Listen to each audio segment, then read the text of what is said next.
Welcome to this live plenary to Positive Reflections, a BC Kidney Community Perspective on COVID-19. I hope everyone had a nice lunch break. My name is Anurag Singh. I'm a Medical Director of Northern Health's Kidney Program and co-chair of this year's BC Kidney Days. It's an honor for me to be here today and as your host moderator for this session. I want to acknowledge the contributions of Helen Chu and her team in her role as Quality Lead for Patient-Centered Performance Improvement, Sarah Thomas, Project Manager, and our 5 patient partners who featured in the video that you will see in this session. I will quickly go over some housekeeping items. After I introduce you to the speakers, you will watch a brief video titled Silver Linings of COVID. Following the video, there will be a live poll. To participate in the poll, you will need to open the event app, find the session in the schedule, respond to the poll under live polls.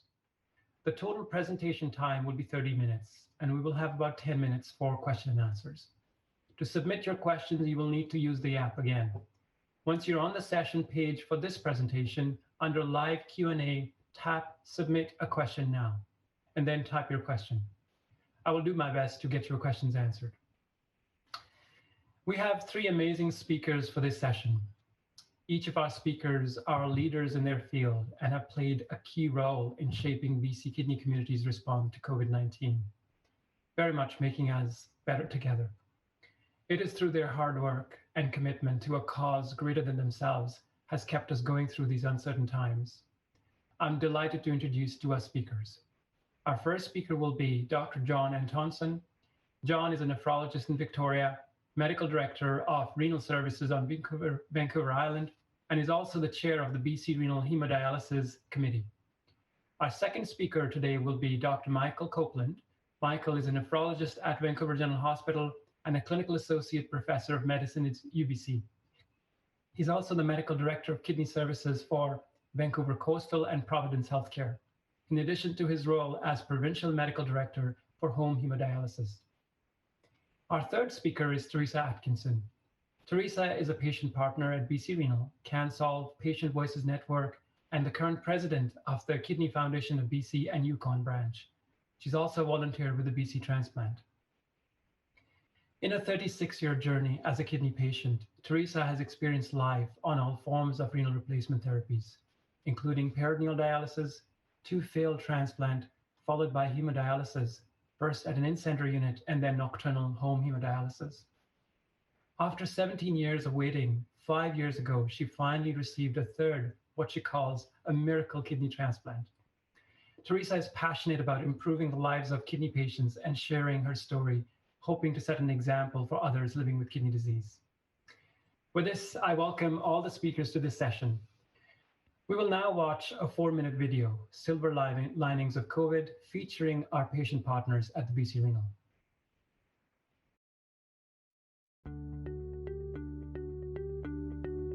At the beginning of COVID, I really appreciated the education and reassurance, and I absolutely loved the webinars. A silver lining for me is just the technology. There's so much information there that is easily accessible.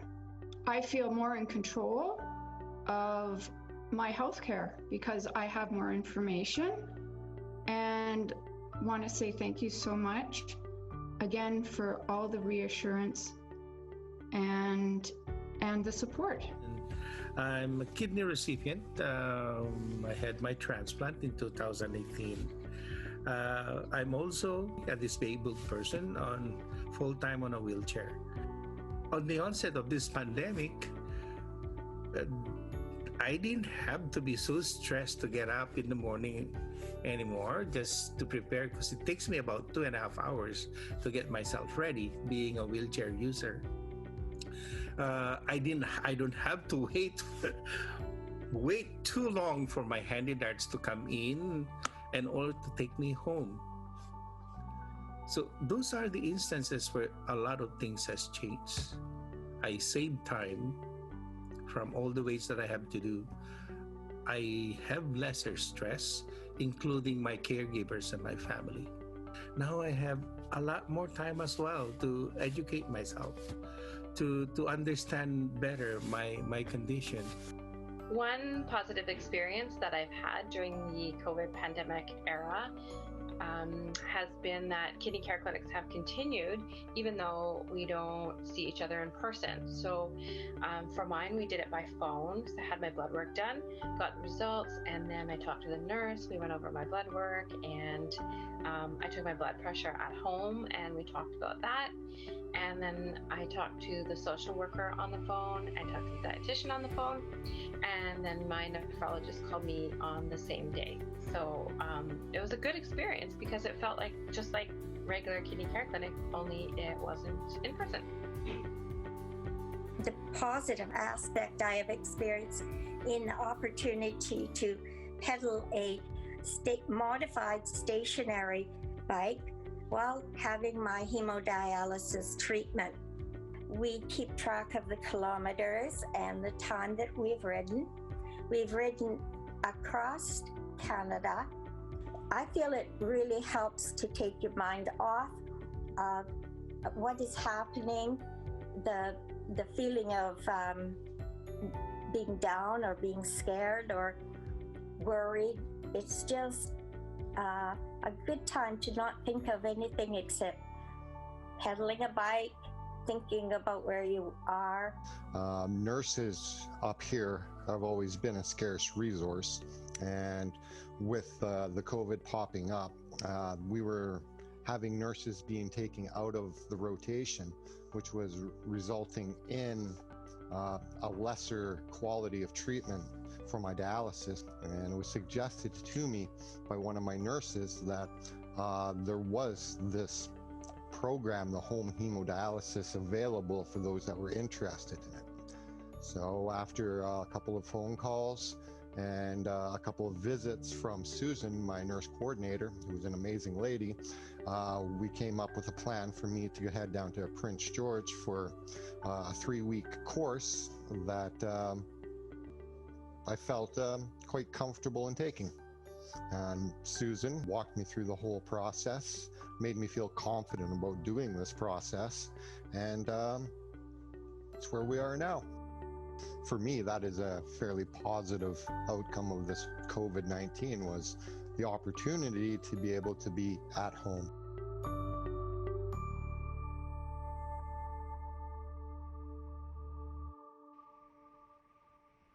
That was a beautiful and heartwarming video. Big thanks to our patient partners for sharing their perspectives. We now have a live poll. Using the event app, please respond to the question under the live polls. The question is, as a member of the BC kidney community, what are you most grateful for during the COVID-19 pandemic? The option 1 is to be part of the BC Renal network, which has guided us through the essential services ensuring safety and well-being of our patients, my local kidney care team, peers, leadership, which have been a pillar of support for me. That in BC, we managed to minimize and contain COVID-19 outbreaks in our clinics and hemodialysis units. Number 4, we continue to provide dialysis access, home dialysis training, and offer kidney transplantation to ensure the best possible outcomes. Number 5, all of the above. The results will come live on your screen in the next few seconds. All right. It looks like we have a lot to be grateful for. Wonderful. I will now hand over to our first speaker, Dr. John Antonson. Over to you, John. Exactly. Thank you, Anurag, and hello, everybody. Just checking, can you hear me? Mike says yes, great. So it's nice to have an opportunity to speak with you today, and interesting to be asked to speak about positive reflections about how things went for us in BC Renal around our province during a really difficult time. But I'm going to talk with you about how things were early in 2020, what we did to get going and get ready for the pandemic, and give you my humble thoughts about what I see as positive reflections, or how I look back fondly, if you will, on how things went for us. Next slide, please. You're never supposed to apologize for a slide, and I'm not going to apologize for this one, but I will confess or agree with you that this is a chaotic slide. This is a timeline of the early time in the pandemic, Remember that at the end of 2019, beginning of 2020, the pandemic was easing off in China as we saw those terrible images from Lombardy in Italy. Hundreds of people, thousands of people being admitted to the hospital, people dying. We had a conference with an Italian nephrologist and heard about how dreadful a time they were having with that. In February 2020, Bill Kane called me. Bill works with BC Renal, many of you will know him, and said, John, we've got an emergency plan that includes some pandemic things. There's this virus coming. Do you think we should have some plans? And of course, the answer was yes, we better get ourselves moving. Next slide, please. So recognizing that we needed to have a plan for how to care for patients with renal disease in the context of a viral pandemic that we had no experience with, led us to sit down with a group of infection control, public health, and renal experts to start talking about what we were going to do. Before what we were going to do, we had to just outline some of the things that we thought might be issues. Whoever thought that we might be concerned about supply of gloves or gowns or hand sanitizer in a dialysis unit, but we had to think about PPE. We had to think about whether we had enough nurses and doctors and allied health staff to meet the patient care needs. What if the staff gets sick? We had to think about whether we had enough machines. We had to think about who our stakeholders were, not just our patients, but our staff and our families and the emergency room and the hospital wards and the handy dart drivers that bring our patients to the dialysis unit. All of those things were front and center in our deliberations. Next slide, please. Of course, when you see a virus coming, the first thing that you think you need to do is make sure no one gets the virus, or at least minimize disease transmission as much as possible. But we quickly recognized in our conversations that we needed to protect ourselves from the virus while maintaining care for a group of patients that have very complex care needs. The rest of the world got to go home and isolate themselves, waiting for their doctors, Henrys, to tell them what to do and how to take care of themselves. Kidney patients don't have that option. They need to come to our units 3 times a week. They have no choice. So we had to think about how to carry on providing comprehensive care, meeting all of the needs while putting things in place to protect our patients. Next slide, please. The first week of May, we sat down with our hemodialysis infection prevention control working group, and a week later, we posted, published, and started implementing a guideline for how to manage patient care in a hemodialysis environment. This included things like screening at the front door. We had to, unfortunately, think about whether or not visitors were okay in a dialysis unit. We had to think about workflow in the dialysis unit, and we had to have plans in place for what to do when patients showed up who may be infected with COVID-19. Next slide, please. The hemodialysis guideline is what I worked on, but I want to acknowledge the fact that while we were working on a hemodialysis workflow and guideline, there were other groups in BC Renal around the province thinking about the impact of the virus on their workflows. The peritoneal dialysis group had to think about whether there could be efficiencies in training.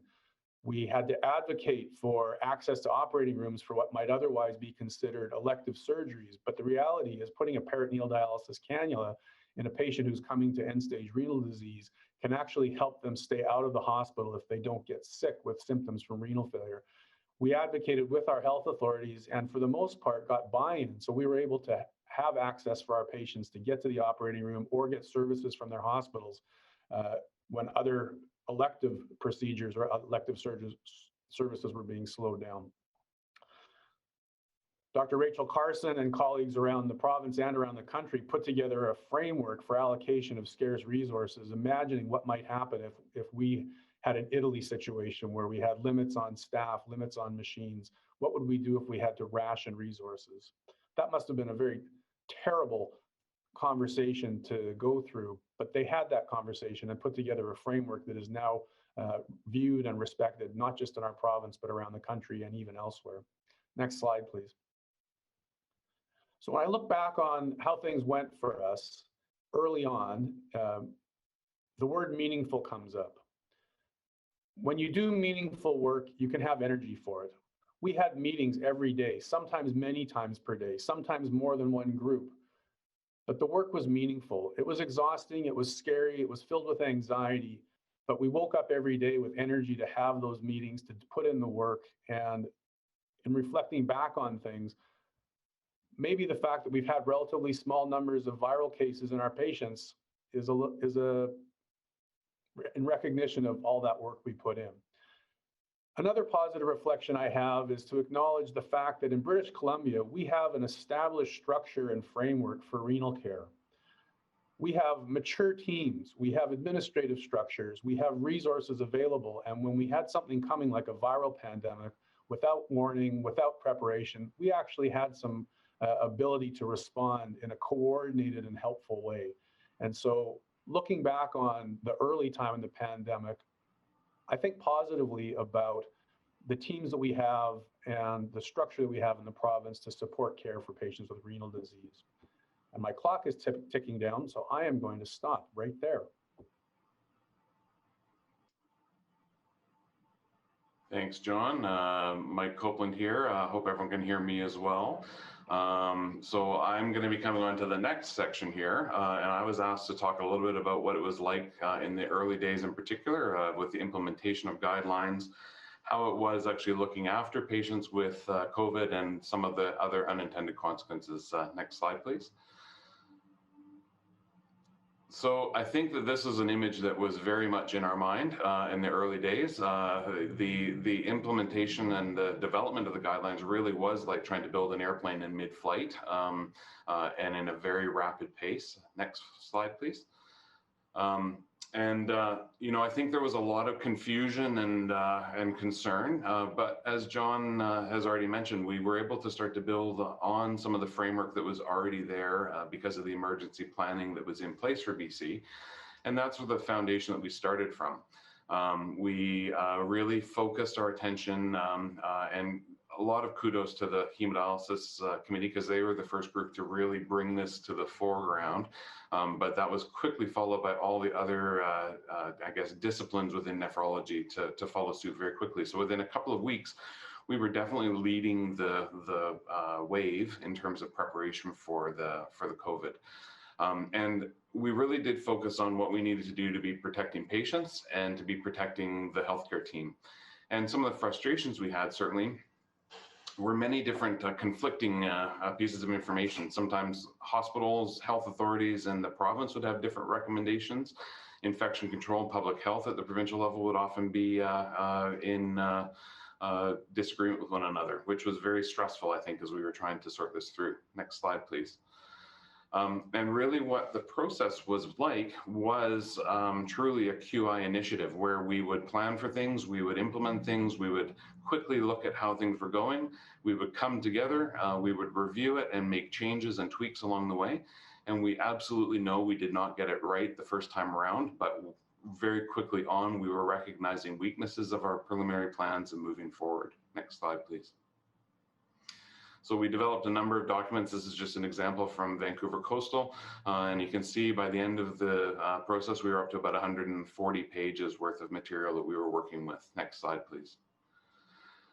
So the question about what it's like to look after a patient with COVID-19, fortunately, we have been relatively spared of this. So we have not had to deal with too many of the patients. Next slide. But I think generally speaking, I think it's important for us to acknowledge that the care looking after these patients for the healthcare providers brings feelings of fear, anxiety, depression. And if you look at some information that came out from China in the earlier days, about 50% of healthcare providers were showing depression, symptoms of depression. About 45% showing symptoms of anxiety. And I just raised that because I think it's important for you to be listening to your feelings during this time because we're not over this yet, and reach out and get help if you need it. Next slide, please. This is, I think, on behalf of many of the physicians that we really feel to our nurse colleagues who are the ones in looking after the patients that you're the real superheroes.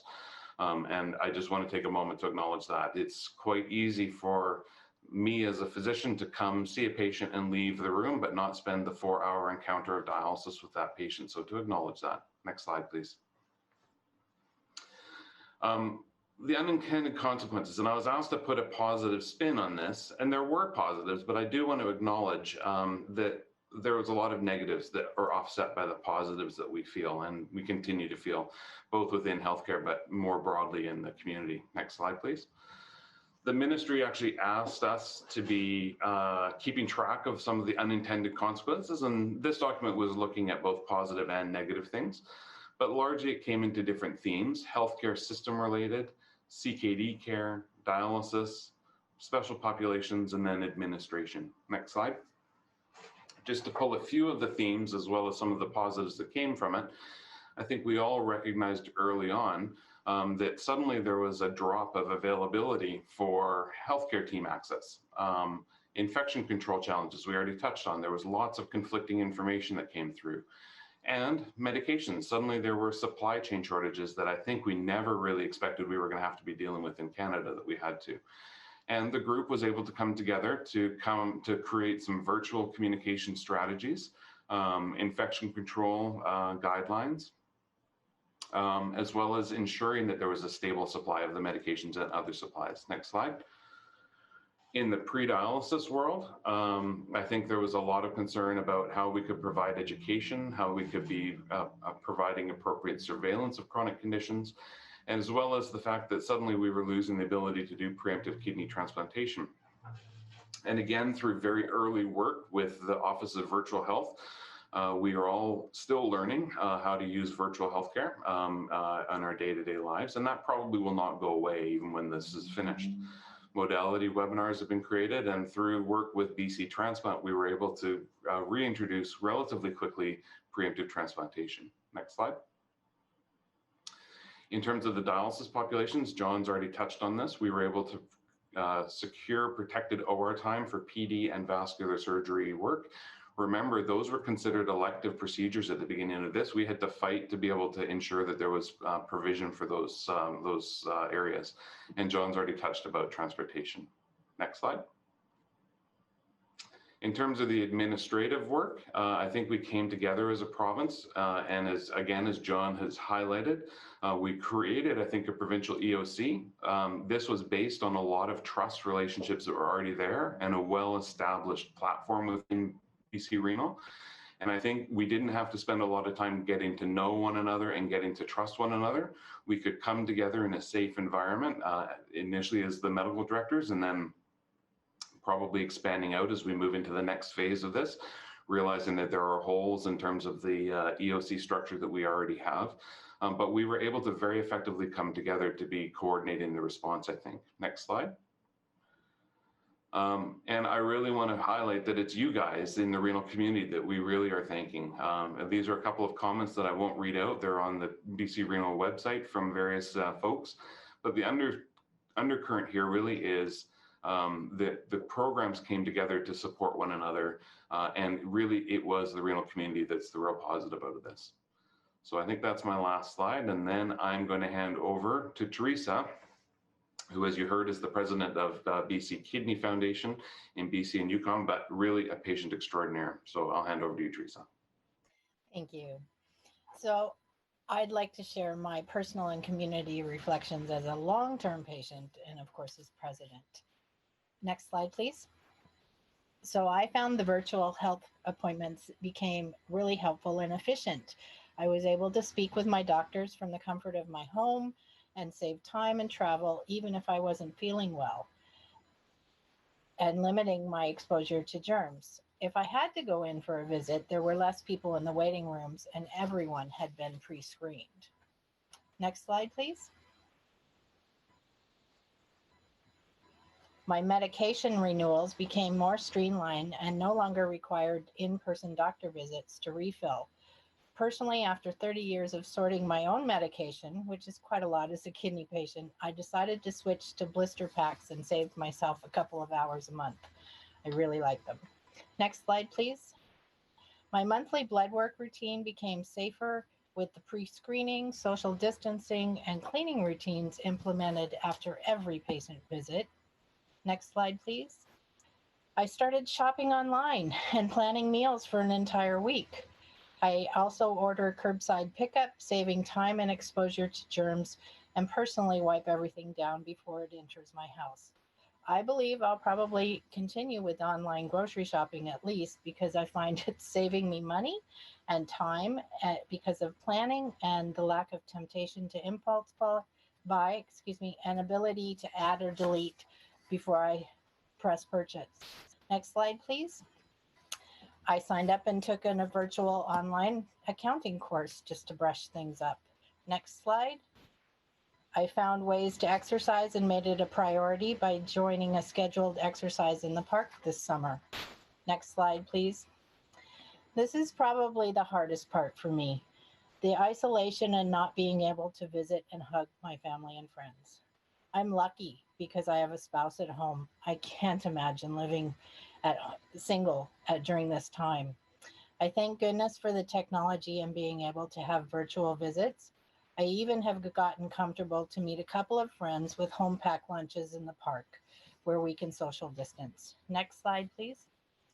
With everyone forced to learn this virtual video technology, I found so many opportunities to volunteer or participate as a patient partner from the comfort and isolation of my home. Without the travel, this has allowed me to participate in many more activities. Next slide, please. And probably the biggest significant change for me personally has been allowing myself time for self-reflection. Thinking about what's really important to me has resulted in better planning, scheduling, and an overall more balanced life. Next slide, please. So now I'd like to switch hats from kidney patient to president of the BC and Yukon branch and share a few highlights. Like so many organizations at the onset of COVID, it's certainly been challenging, but the branch has stayed focused and we have great support in the community, donors, and folks like you in the room. We have maintained the focus on two key priorities. First, to ensure all the programs and services for patients and their families continued. And despite the pandemic, we went full steam ahead. The branch and we adapted to virtual formats like the Kidney Walk and the Gala coming up in the spring. We've been very fortunate to make this virtual jump with our supporters throughout the kidney community who've stepped up like never before. However, without the various grants, the government support through the wage subsidy, and the amazing support of donors, we might not have survived 2020. Next slide, please. For the communications piece, we early on identified the need for kidney community specific information, and the kidney community came together. Through a collaborative effort with various organizations and knowledge experts, we were able to host a series of webinars for patients and their families. These were well attended, 800 plus people from all over the world, obviously very desired, and they're still available online today. Next slide, please. The branch produced videos on specific COVID topics like tips for healthy coping strategies, grocery shopping, and virtual doctor's appointments. These aired on Shaw and Shaw Multicultural and are available anytime from our YouTube channel, Kidney Plugged In. They've also been shared with BC Renal. Next slide, please. And COVID was hard for everyone, but as we've heard, especially kidney patients, the fear and the isolation in our community led to loneliness and isolation. To help the patients, we launched kidney community calls and hosted a couple of orientation sessions for interested volunteers to call other members of the kidney community to simply offer a check-in call, a warm and friendly voice, to make sure they were coping okay and had access to necessities. Feedback has been great. Both the volunteers and the callers reported that these were welcome calls. Next slide.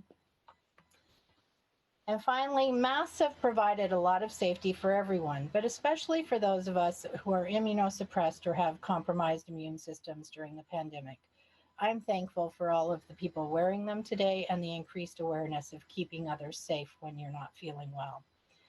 BC Renal approached the branch earlier in the year with an amazing opportunity to offer these limited edition, one-of-a-kind masks for BC Kidney Days, with all the proceeds going to the Kidney Foundation COVID Response Fund. I'd like to personally give a huge shout out to BC Renal's Stephanie Allen for her amazing leadership and support of this campaign, and to each of you for your support through the Kidney Mass. If you haven't purchased a mask, I'm sure there's still a few left. As a patient, I feel so truly blessed to be part of an amazing kidney community. We did come together quickly to support not only the patients and their families, but also each other. Thank you, and I'll pass it back to Anna.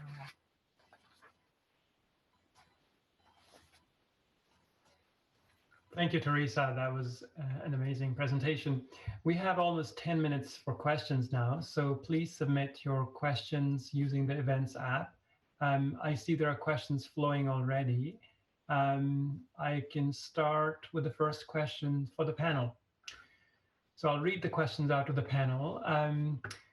Do you think we were just plain lucky to avoid COVID outbreaks in our units? Were there things that we did differently compared to other provinces in Canada? And okay, John, I'll give it to you. Were we lucky? Absolutely. No question that we were lucky. We were lucky because spring break was 2 weeks earlier in Quebec than it was in British Columbia. And we were lucky that other jurisdictions started dealing with the virus before it hit our shores. But it wasn't just dumb luck. If it was just luck and we did nothing else, I think the delay would have just been a delay.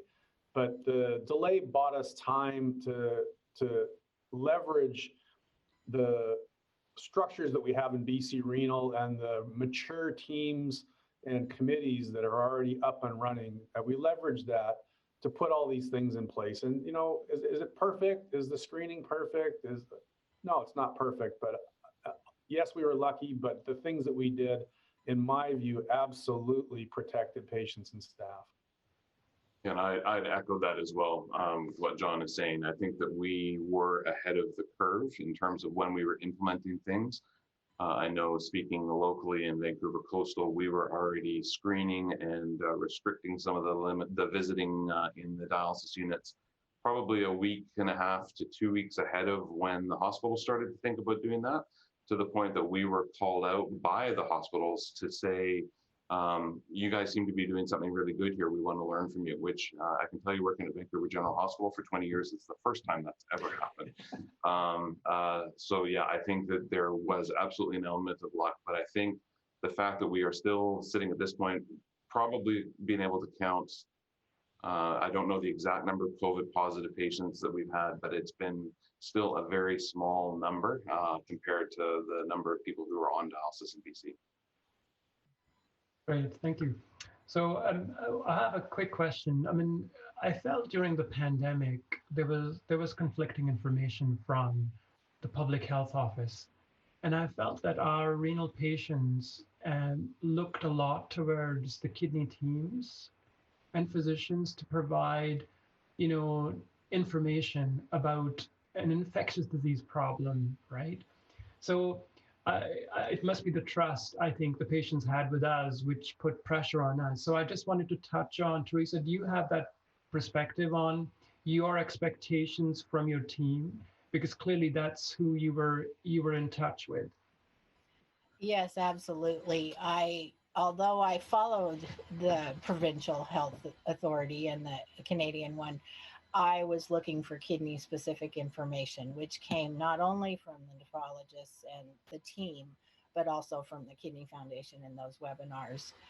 And I think that's why they were so well attended, was because it was very needed at that time. Yeah, I know John can probably talk a lot about his interactions with the BC CDC infectious disease, and I'm sure with the local health authority infectious control leadership. But John, do you want to comment about that? How difficult or how easy was it to get to the stage to offer that kind of advice for our patients? Well, you know, it was easy and it was difficult. The difficulty was, I think, and Mike, you talked about this, the difficulty was this was all new. There was difference of opinion depending on who you spoke with. There was difference of opinion regarding urgency, regarding what the correct thing to do was. it was only a month ago when we finally got some clarity around whether or not having masks on in a dialysis unit was a good idea for patients. So the variability in what people were recommending was a real challenge. On the other hand, we had very agreeable, enthusiastic, and available buy-in from people at the CDC, public health, and our local and provincial infection prevention control groups. So we said, we need a meeting. Bang, we got a meeting. We said we should meet again tomorrow. Good, what time? And even though we didn't know whether what we were doing was correct, and depending on who showed up, we might get a different opinion. We had very enthusiastic and helpful buy-in from all involved. Thank you. Okay, so we have a few questions. So the next question is there any research going into the impact of the work you all put into planning for COVID-19? Mike, do you want to talk about it? Or? I think so in terms of the research, I think we are definitely ensuring that the work we have done is getting into the public domain. I think we are participating in a number of different studies looking at the effect of COVID on the kidney, because we do know that we recognized early on in this process that the kidney was an organ that had both acute injuries as well as longer term injuries. So I think that we have tried to ensure that we are keeping the kidney specific questions on the horizon in terms of some of the research work that's going on. The paper or the work that John described that Rachel Carson and a number of others led in terms of resource allocation, which is a really difficult, challenging thing when we're talking about who gets life-sustaining therapy and who doesn't. That has been submitted, and there's some revision work going on with that, but that will become an important piece of information. And I would very much say that, the work, if you look at the Canadian Society of Nephrology guidelines for COVID-19, there is a very strong fingerprint of the work that came out of BC on a lot of the national guidelines that have come in place. Again, I think that we were able to rally and come together much more quickly. So I think there's a lot of work being done to make sure that the work that has been done isn't forgotten. But of course, it is a continuing thing. We're learning more as we go, so that will continue to evolve. I would say one of the perverse unintended consequences of doing such a good job of keeping the virus away from kidney patients in British Columbia means that we don't really have much case to look at in terms of studying what happens to the virus in kidney patients. So maybe we won't be able to produce a lot of great research on COVID and kidney patients in British Columbia because, yay, our patients didn't get it very much, at least not yet. Thank you. So I have a question specifically for Teresa. I wonder what Teresa thinks about virtual appointments, which you referred to, and reduced frequency of blood testing. I actually prefer the virtual appointment, but as I heard Dr. Bevilacqua say earlier, it depends on the length of term that you are a kidney patient and how comfortable and how well you know your team. I certainly have no problem interacting virtually, and I know when I need to go see them if there's an issue.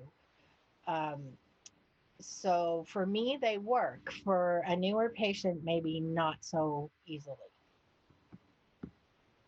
Totally understandable.